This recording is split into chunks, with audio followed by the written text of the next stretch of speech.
bir necha yillardan beri kommentlarni o'qisangiz, masalan, O'zbekiston tarixi, Qozoq tarixiga, har xil tarixiy shaxslarga, milliy qahramonlarimizga bag'ishlangan kontentlarni ko'rib borsangiz, o'sha kommentlarda ko'pincha Turon armiyasi qachon quriladi, Turon birlashyaptimi degan nimalar ancha-muncha 10% ga yaqin uchrab turadi. Shunaqa bir jarayonlarni biz kelajakda yo bu shu yaqin kunlarda tasavvur qila olsak bo'ladimi? Buning uchun hozir ancha bugungi kun zamonaviy jarayonlarni, siyosiy jarayonlarni ko'proq gapirdik. Qadimgi o'tmishga bir yuzlanadigan bo'lsak, boya Xitoy bilan Eronni xavfini gapirdik.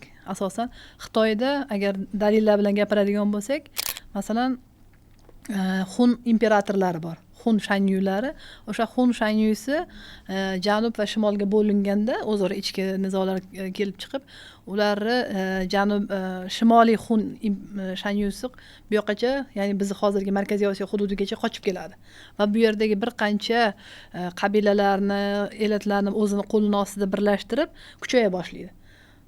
Xitoyning hududida o'tirgan Han imperiyasi bundan xavfsirab, ya'ni qaytadan yana o'sha oldingi Xun imperiyasini buyukligini tashkil qilmasin deb xavfsirab, Xitoyning Han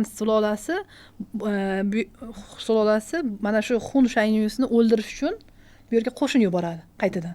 To'g'ri, buning uchun alohida masalan qandaydir o'rtada nizo kelib chiqish kerak bo'lgan.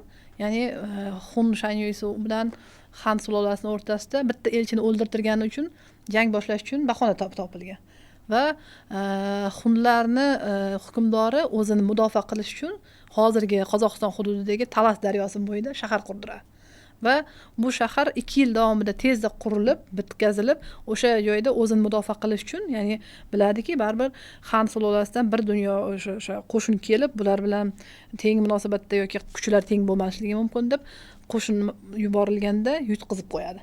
Lekin mana shu Xun shanyusining qo'lini ostida bugungi Yetsu hududlaridagi, bugungi Janubiy Qozog'iston hududlaridagi yashagan qabila elatlar qo'lini ostida edi. Va ular Xitoyni mana shu Markaziy Osiyodagi o'sha davosini, bu Xitoyning davosi bugungina paydo bo'lib qolmagan. Undan oldin biz bilamiz, o'sha Farg'onani otlariga, Farg'onani samoviy otlari deylar, o'sha Farg'onani bedalariga, boshqasiga da'vo qilganki, unda ham umuman o'sha Buyuk Ipak yo'lini nazorat qilish uchun har doim Xitoy bilan o'sha bizning Markaziy Osiyo Turon xalqlarining o'rtasida qanaqa raqobat ketgan. Bu bitta nima?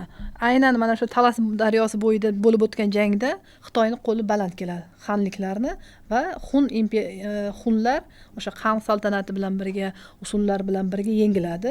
Bu birinchi nima deydi?